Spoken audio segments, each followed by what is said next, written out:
Hey everyone, Arun Aditya this side from Essentially Sports, and today I'm joined by a certified MMA legend and the former One Championship heavyweight champion, Brandon Vera.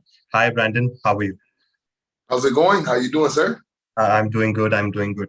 Yeah, first things first, Brandon. Every MMA fan on this planet wants to know that when are you returning to action? Because you haven't been inside the inside the circle since April last year.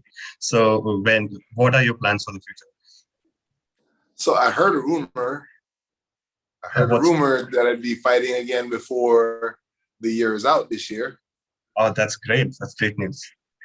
And I heard another rumor that I heard what region it's going to be in, but I can't say yet. Right.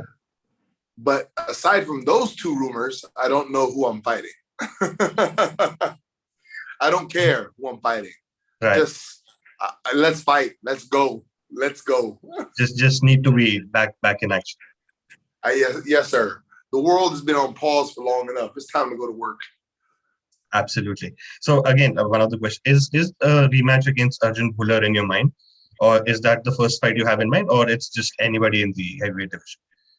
You know, I would absolutely love a rematch with Arjun Bhullar, with champ Arjun With the Bhullar, champ. Right. with the champ. I would absolutely love one. That being said, I don't want to sound greedy and say, oh, me first. I think there was heavyweights that fought for interim belt to fight the champ, Yeah. and I respect my place in line. I respect that I fell off. Right. But if you let me fight Arjun first, I promise you I'm gonna whoop his ass, and then I'll fight whoever you want me to fight again after that. That's the fans will be happy to hear that. But one of the things that everyone wants to know that since the fight, I mean, there has been no talk about you returning till now. Like you said, there's been a rumor about you returning. But I mean, what has been up with you since the fight? Have you been constantly training? Have you looked at the fight against Buller and you know changed a few things in your game? So this year, was it this year? No, last year. Man, the last 2 years kind of just They're just it just melted together, absolutely So let me take you on a journey back with me to my sixth grade. right. So since sixth grade, my entire life, since sixth grade, I have not been able to enjoy Thanksgiving, and I've never been able to enjoy Christmas because that's always during wrestling season where we're cutting weight, still going out for a run, still doing wrestling stuff, And I remember even one year, my sister, this was before my sister fought and before she had to cut weight herself, she was making fun of us because we weren't eating. Like, she was making fun of us because we were cutting weight. We were in high school, my sister no one really understands, you're young, you're dumb. And man, so last year, was it 22, 21? On the bad side of things, the champ Arjun beat me. I lost my belt.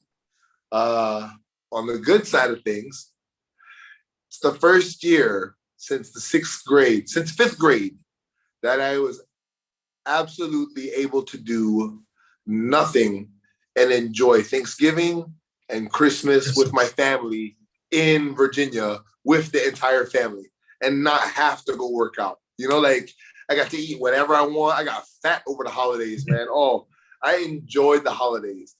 That being said, I still did work out. I was training with my very first training partner, Sean Yarborough, training in Virginia Beach, training with my brothers and my cousins every day, any chance we could get, So we've been busy. We've been training, not serious training, until we got back here to Guam. We got back here to Guam. I'm on schedule now for training. So not serious like I'm in camp, but serious enough to I'm on schedule. You've been getting some work done. Let's Correct. Yeah. And, I mean, so it can be seen as a win, even though you lost, you still got some family time. So So, Sorry, and long you know, story, but I was I finally got to enjoy the holidays. no, no, I'm all in for the long stories. But since talking about training, one of the places that you train at is Sanford MMA, and that is like the hub of some of the world class fighters who come there Yeah. across the organizations, not just limited to one championship. So, how does fighting against or training with such fighters help you in your game and take it further? Like training at Sanford, I can only describe by saying with experience, it's like walking into the Olympic Training Center, Colorado Springs, Colorado, for the very first time. It's very awe-inspiring. It's very sexy to watch everything happen. Like, let's be honest. We're MMA fighters. We're MMA athletes. Men or women, all of us are super hard-headed.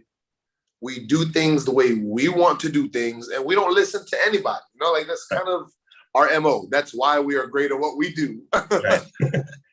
Sanford MMA, everybody understands that, but they are of one same mind and of the same like-minded people. Like everybody understands we're trying to become champions, but you have to do it together.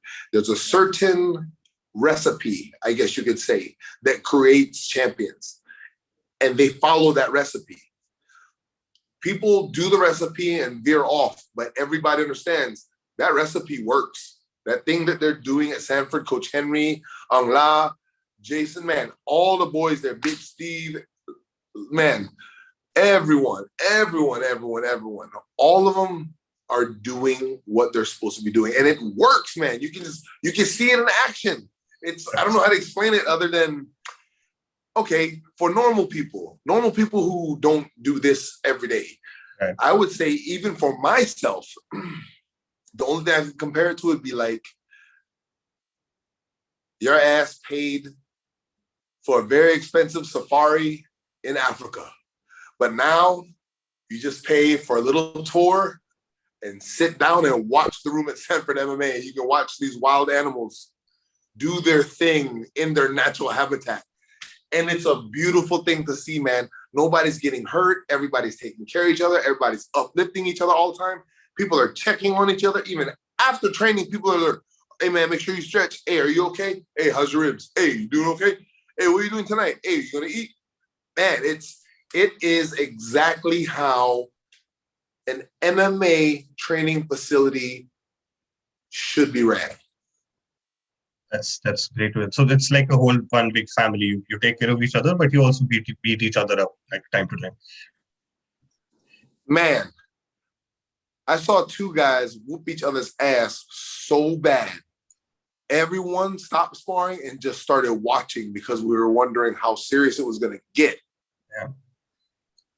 After the round, they hugged. After practice, they went out to go eat.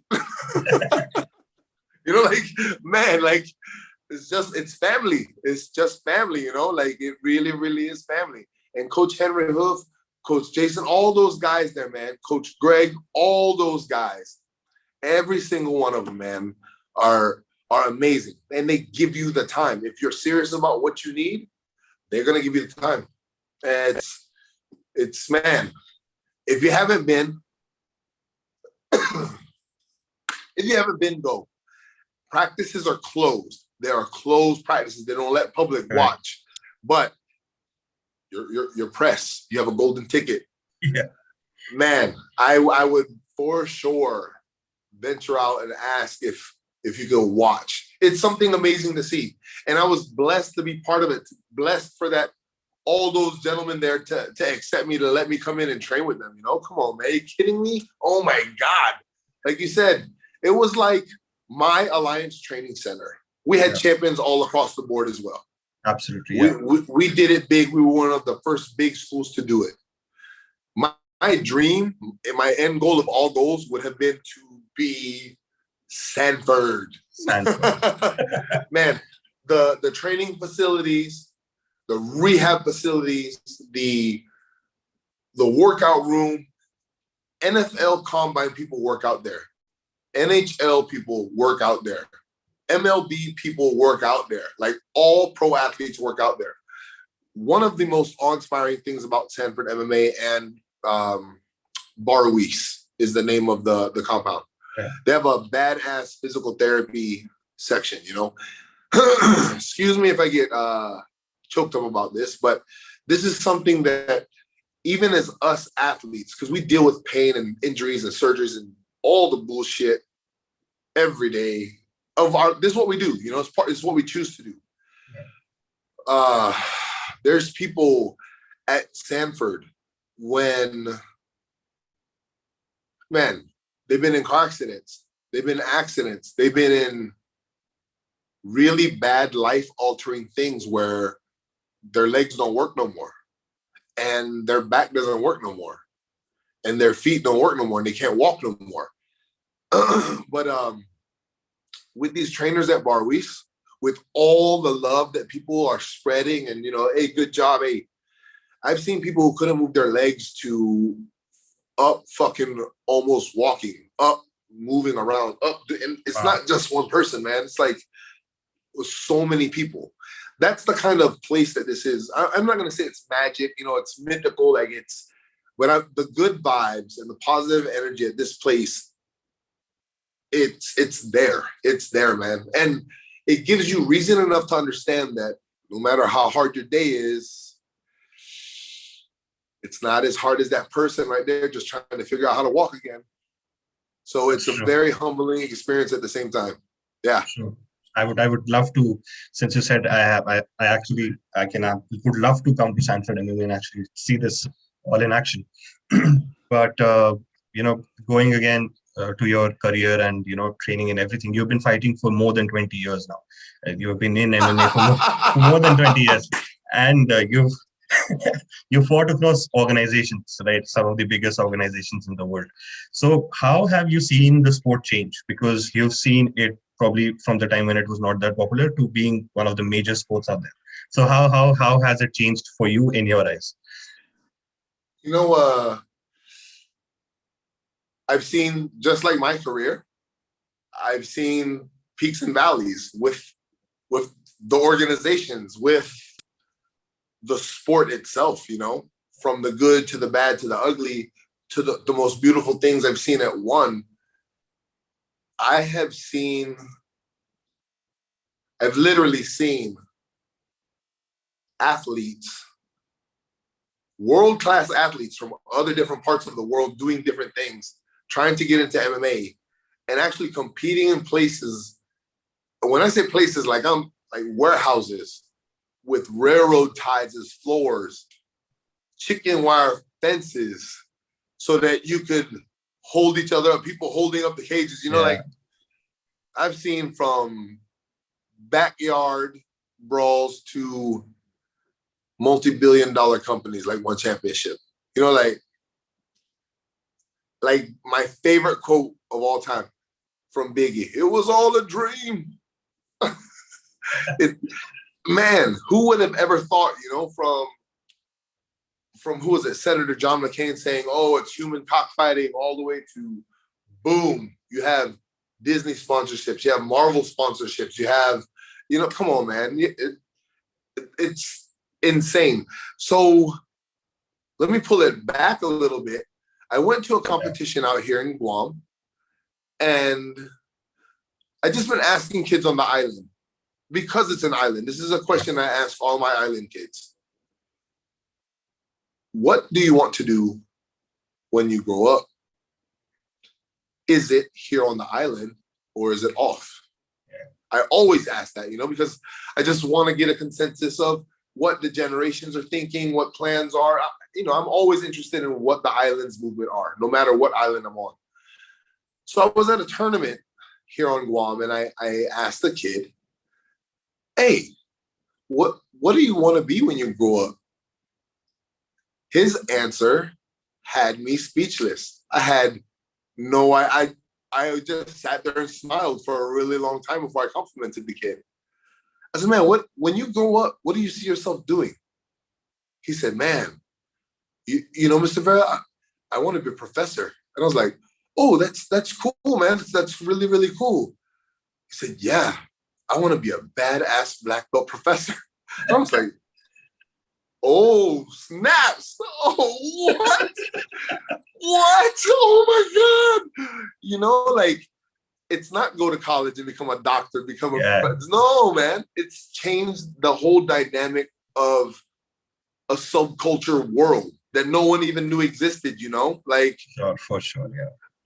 We're more popular than Taekwondo now.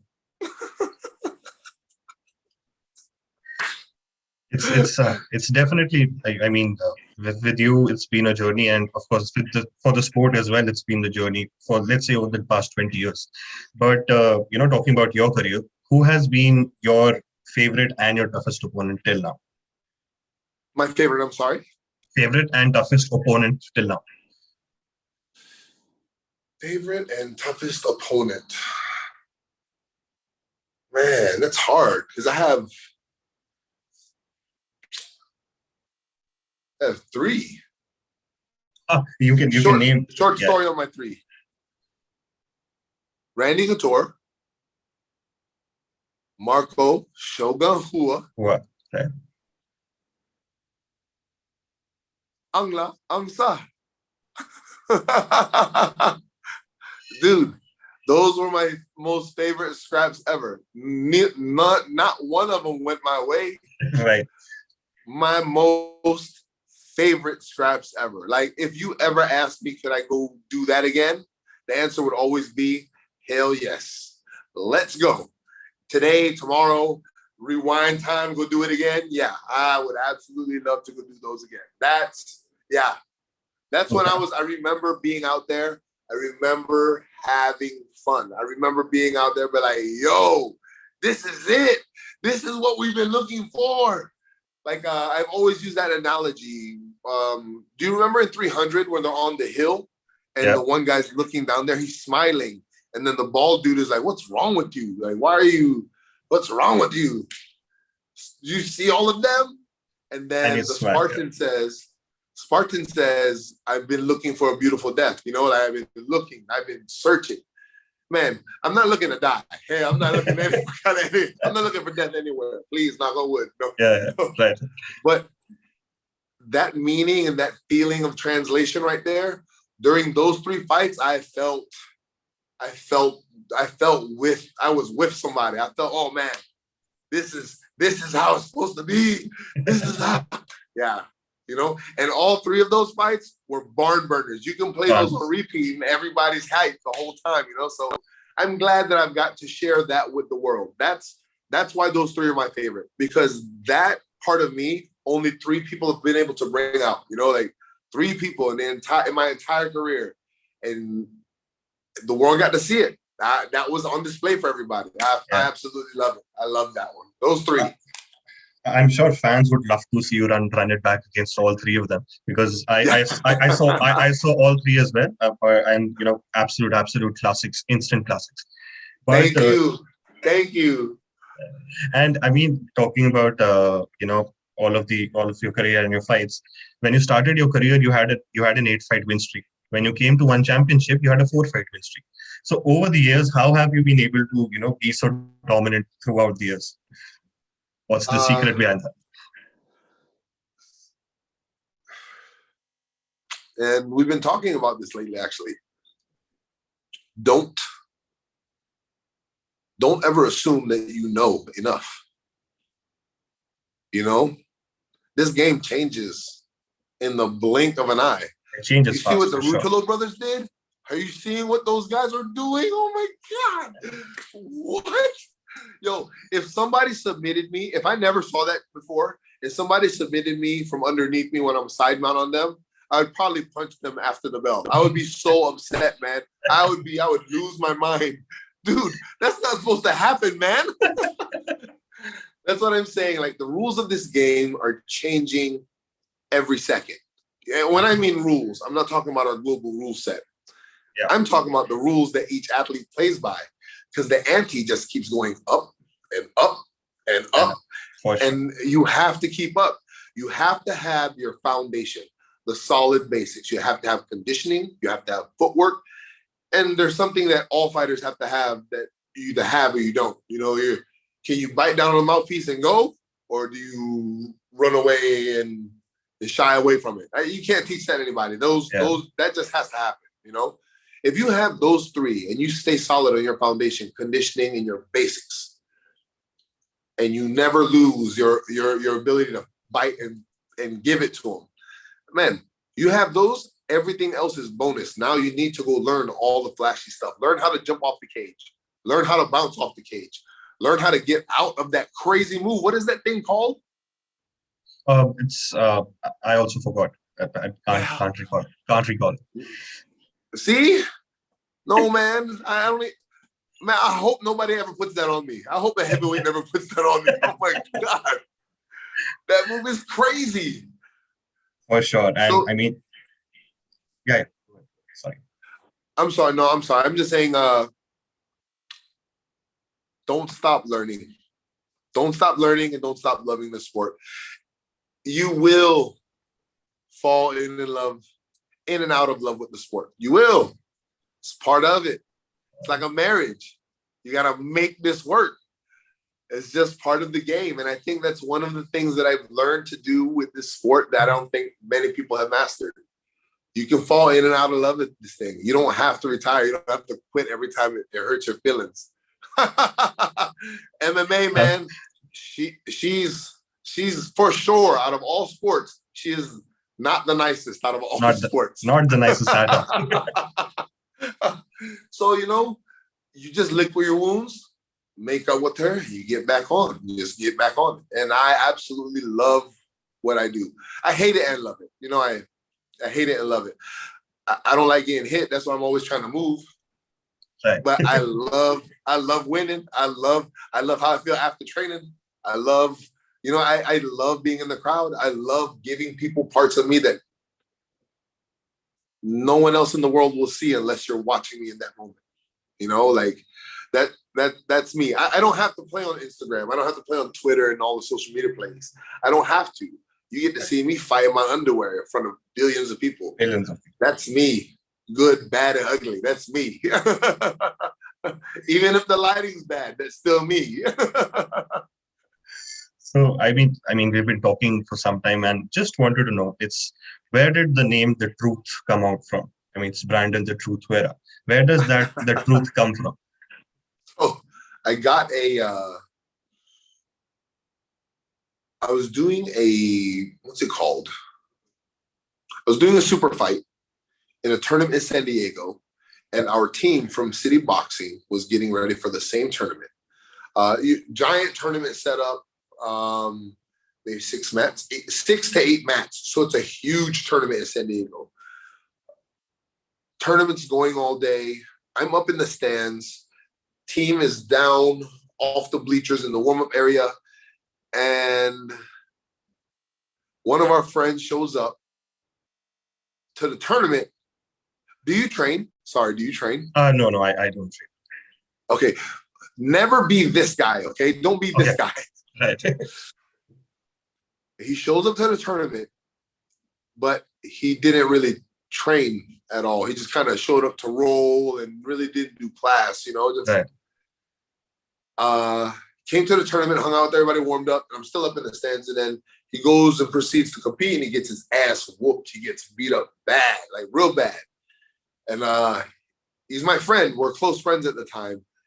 And he's coming up the stairs, stomping. He's mad. He's kind of just pouting, And he sits down. He's sitting beside me, crossing his arms, and saying, "Oh man, oh man, B, what do you think, man? What do you think I could have did different, man? What do you think I could have did?" I was watching him. He got his ass whooped. Like, it was bad, really, really bad. Right. And I didn't miss a beat. I remember I didn't look at him because I'm still thinking about my match that I have.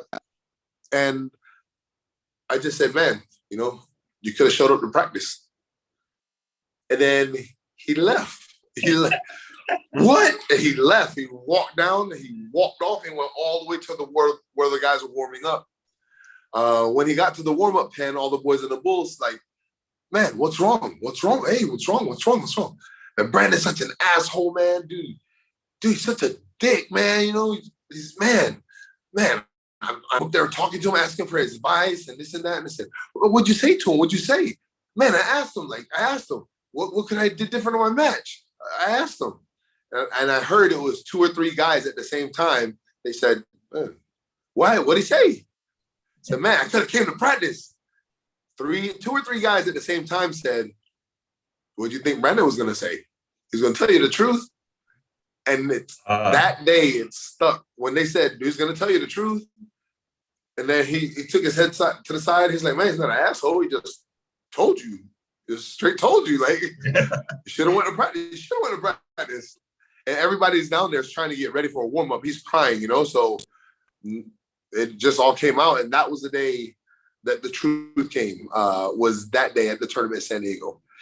And honestly, I hated my nickname at first, man. I thought it was the shittiest nickname in the world. Everybody else got like Axe Murderer, One Eye Killer. Yeah. What was Vitor's name? The Phenom? The Phenom, man. yeah. Like, oh my God. Like, yo, I'm the truth.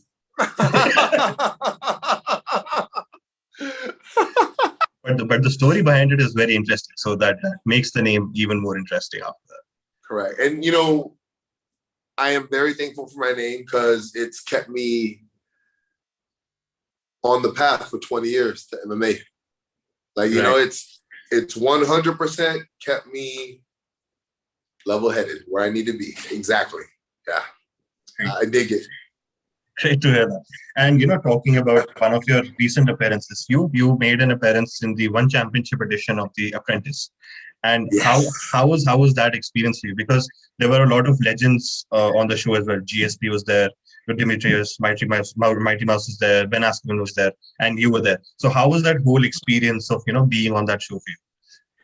Man, it's like whether you believe in Santa Claus or not, it was like being in the same hotel as a bunch of Santa Clauses, right. But you only get to hang out with one. and then Chatri was gracious enough to take us out to dinner, so right. No matter who you were with or who your partner was, Chatri took you guys out to dinner every night. And I'll tell you this much, I can only imagine how many people in this entire world try to get 2 to 3 hours with Chatri. Mr. Chatri, I apologize, sir. Yeah. And he gave us that.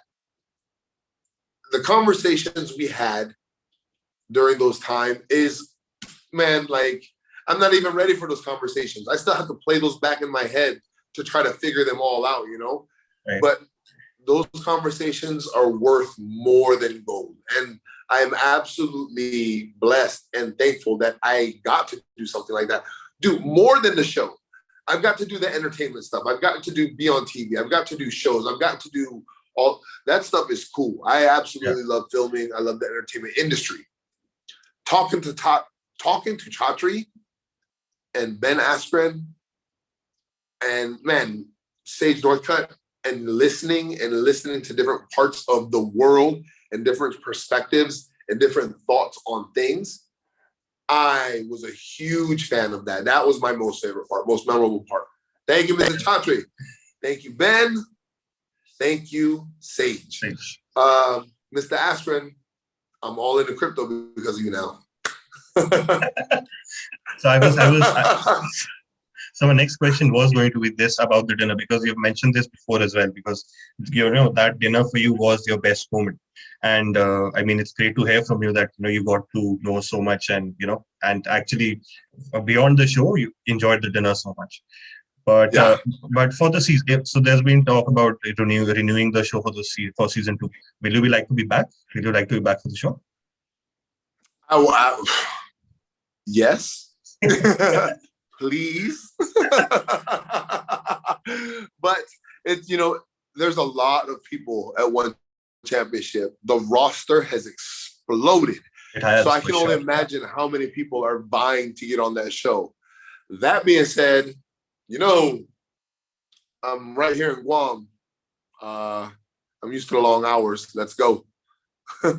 Apprentice 2, let's go. Let's go for sure.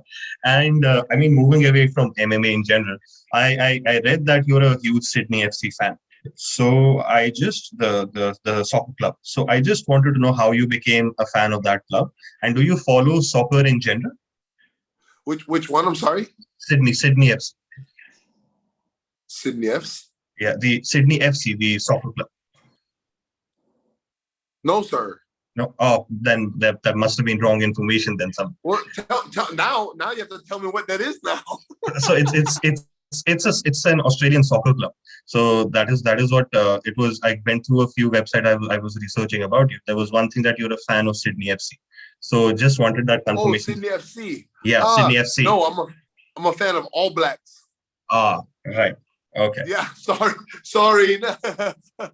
But sorry. No. But do you follow any other any other sports that you like to indulge in or like to watch? You know, I don't follow a lot of sports. I follow a lot of Filipino athletes. Right. Okay. Yeah, like there's race car drivers that I follow. They're Filipino. I follow tennis players, golfers. Right.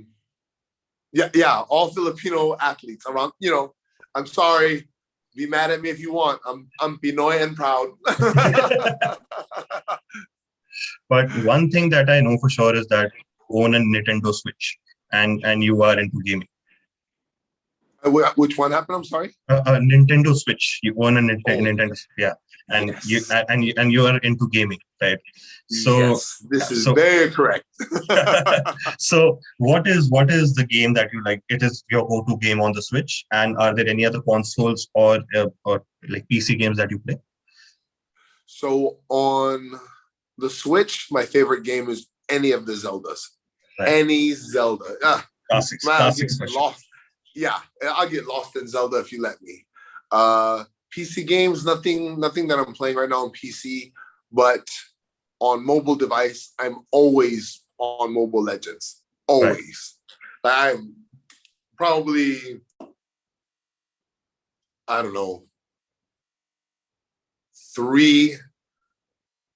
If we play, it's minimum 3 hours for the day. Yeah, we play every day. We only miss like one day a week. that's being hardcore like into the game. But are there any your favorites of all time, like a game list for you that you can just say right top of right? Oblivion. Yeah. Skyrim. Yeah. Skyrim. Like that's RPGs. That's my favorite. I like getting lost in the world. I like trying side quests. I like going to town. Like I'm the guy. I look in every cupboard. I talk to every NPC. I lift every gravestone. I'm that guy. that 100% completion of the game is a necessity. That's me. But on that note, Brandon, it's been a pleasure talking to you. I think we are at the end of the interview. But if there's anything you would like for your fans to know, or anything for the people who will be viewing this interview, man, I just wanted to say thank you all. I had no idea that we're almost coming up on 20 years. They say if you do what you love, it's not work. For sure. So man, thank you to everyone that I've ever sweat with, anybody I've ever trained with, and I want to send love out to every single person that I've ever bled with. You are the reason why I'm here today. I'm not here because of anybody else except for all of you. You've put time into me. You've put sweat, blood, tears, resources. Man, your time and energy. That's something even rich people can't give back. Thank you very much. My fans, thank you for watching almost 20 years of The Truth doing our thing. And I promise you, we are nowhere near done yet. Mr. Khatri, 1 championship. Apprentice number 2. For sure. Would love to see Arjan Buller versus The Truth number 2. Let's get it done. Let's get it done. It was a pleasure talking to you, Brandon. It was a really fun interview for me. And thank I you so appreciate much. you. Thank you.